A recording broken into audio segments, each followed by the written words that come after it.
আল্লাহ পাক আজকে আপনাকে হয়তো 1 কোটি টাকা দিয়েছেন, কালকে আল্লাহ না করুক 1000 টাকার জন্য মানুষের কাছে হাত পাততে বাধ্য করতে পারেন আল্লাহ পাক। এমনও কিন্তু দিন আসতে পারে, দিন সবার সবসময় সমান থাকে না। আজকে আপনার কাছে 1 কোটি টাকা আছে, কিছু মনে হচ্ছে না, কালকে কে জানে আল্লাহ না করুক যে 1000 টাকা কারো কাছে চাইতে হচ্ছে, 1000 টাকার জন্য ঠেকে গেছেন, হতে পারে না?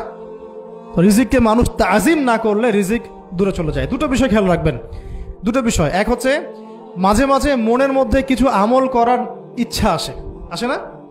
মনে হলো যে আচ্ছা একটু 10টা আয়াত পড়ি, মনে আসে না মাঝে মাঝে? এমন মনে হয় না? ওই সময় এই যে মনের মধ্যে যে এই ইরাদাটা জাগ্রত হওয়া, এটাকে আমরা বলি ওয়ারিদ। অন্য ভাষায় আপনি বলতে পারেন মেহমান। কি বলতে পারেন? এটা আল্লাহর পক্ষ থেকে আপনার কলবের মধ্যে মেহমান হিসেবে এসেছে।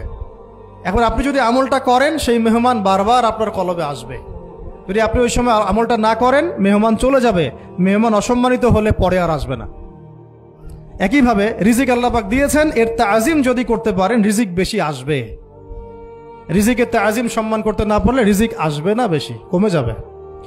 উসমান রাদিয়াল্লাহু আনহু সবচেয়ে ধনী ছিলেন না? কেন জানেন? কেন? এটা কি জানেন কেন ধনী ছিলেন? একে তো তিনি প্রচুর দান সদকা করতেন, এটা তো আপনারা জানেনই। আরেকটা জিনিস অনেকে জানে না, তিনি উটের পিঠে বসেছিলেন, কিছু একটা খাচ্ছিলেন, এই 2-1টা দানা পড়ে গেছে নিচে। উটের পিঠ থেকে নেমেছেন, নেমে সেই দানা উঠিয়েছেন, পরিষ্কার করেছেন, ধুয়েছেন, আবার খেয়েছেন। তার এই 2-4টা দানার কোনো কিন্তু মানে পরোয়া না করলেও চলে, তার প্রচুর অর্থ সম্পদ আছে। এত অর্থ সম্পদ যে তাবুক যুদ্ধের দিন 30,000 সেনাবাহিনীর দায়িত্ব নিয়েছেন। 30,000 সেনাবাহিনীর দায়িত্ব নিয়েছেন। সেনাবাহিনী যাবে, থাকবে, খাবে, তাবু টাঙাবে, সব দায়িত্ব তার। 30,000 সেনাবাহিনীর দায়িত্ব নেওয়া কি চারটাখানি কথা? তো এই সাহাবী এই কয়েকটা খাবারের দানা উঠিয়ে খেলেন। নবী সাল্লাল্লাহু আলাইহি ওয়াসাল্লাম বলেছিলেন যে তোমাকে আল্লাহ পাক রিজিক বাড়িয়ে দিবেন না কেন? তুমি রিজিকের যে তাজিম, যে সম্মান তুমি করো, এর বদৌলতে আল্লাহ পাক তোমাকে বেহিসাব রিজিক দিবেন। দুইটা বিষয় খেয়াল রাখবো। আমলের মেহমান হৃদয়ের মধ্যে আসলে তাকে ফিরায় না দেওয়া, তাহলে সেই মেহমান কিন্তু আর আসবে না। মেহমানকে মূল্যায়ন করলে মেহমান বারবার আসবেন ইনশাআল্লাহ। আর রিজিকের তাজিম না করলে রিজিক কিন্তু আপনার ঘরে বেশি বেশি আসবে না। এমনি তো হারামের যুগ, এমনি সুদের যুগ, এমনি ঘুষের যুগ। অলমোস্ট এভরি ফ্যামিলি সুদখোর এখন, অলমোস্ট এভরি ফ্যামিলি। মেয়েরা স্পেশালি যারা শাশুড়ি টাইপের, আপনারা মাইন্ড করেন না, তাদের সাইকোলজি যে এতই নিচে নেমে গেছে এখন যে আমার মেয়ে জাহান্নামে যায় যাক, হ্যাঁ আমার মেয়ে জাহান্নামে যায় যাক, সমস্যা নাই, দুনিয়াতে সে যেন ভালো থাকে। এটা কেন বললাম? একটা সুদখোরের ঘরে তুলে দিতে সে দ্বিধাবোধ করতেছে না, একটা দুর্নীতিবাজের ঘরে তুলে দিতে দ্বিধাবোধ করতেছে না, একটা ঘুষখোরের ঘরে তুলতে দ্বিধাবোধ করতেছে না, হ্যাঁ একটা মানে কি বলবো মাদক সেবী, ড্রাগ এডিক্টেড বা এই যে আর কি বলবো ফাসেক জালেম, এই ধরনের ঘরে উঠাই দিতেও সে দ্বিধাবোধ করছে না। 5তলা বাড়ি চাই আমার মেয়ে 5তলা বাড়ি থেকে সুখে থাকবে। এই যে সুখের ডেফিনেশন এখানে দিয়েছেন আপনারা, এই জন্য কত হাজার হাজার মেয়ের জীবন নষ্ট করে দিয়েছেন আপনারা।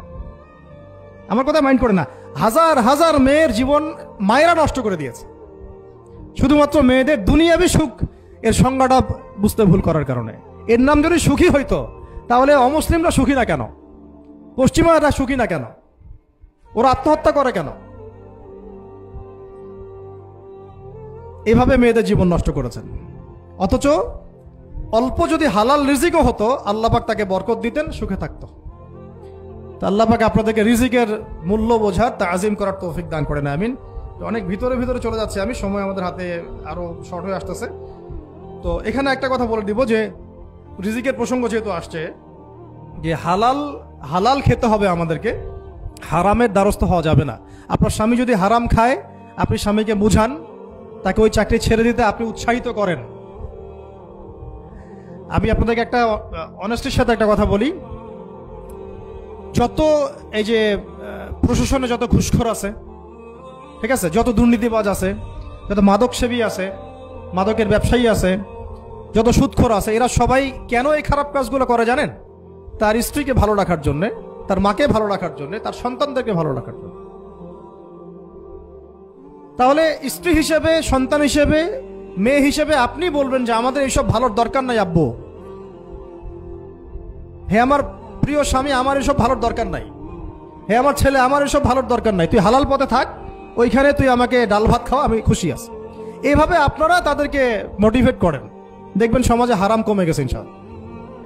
আর হারাম খাওয়া এই ছেলে মেয়েগুলোও কিন্তু মানুষ হবে না। হারাম খাওয়া যে ছেলে মেয়েগুলো রক্ত মাংস করে উঠছে, এরাও কিন্তু মানুষ হবে না। আল্লাহ পাক আমাদেরকে হালাল খাওয়ার তৌফিক দান করেন, এবং এই হালালের জন্য আপনাদের ভূমিকা অনেক বেশি। আমরা উত্তরবঙ্গ সহ দেশের বিভিন্ন জায়গায় সফর করে যেটা দেখেছি, যত সুদী এনজিও আছে না, এনজিওগুলোর মধ্যে মহিলাদের নামই বেশি, জানেন? মহিলাদের নাম বেশি সুদী এনজিওতে। তো এই দাওয়াতগুলো আমরা মা বোনদেরকে দিতে চাই যে কোন অবস্থাতে যেন হারাম রিজিকের দিকে আপনারা না ধাবিত হন, এবং রিজিকে তাজিম করেন, পরিবারের মধ্যে হৃদ্যতা ভালোবাসা বজায় রাখেন, একে অপরকে বিশ্বাস, সম্মান এবং শ্রদ্ধা করেন। ইনশাআল্লাহ তাআলা আপনাদের পরিবারও সুখী হবে, রিজিকও সুন্দর হবে, এবং রিজিকে বরকত হবে ইনশাআল্লাহ।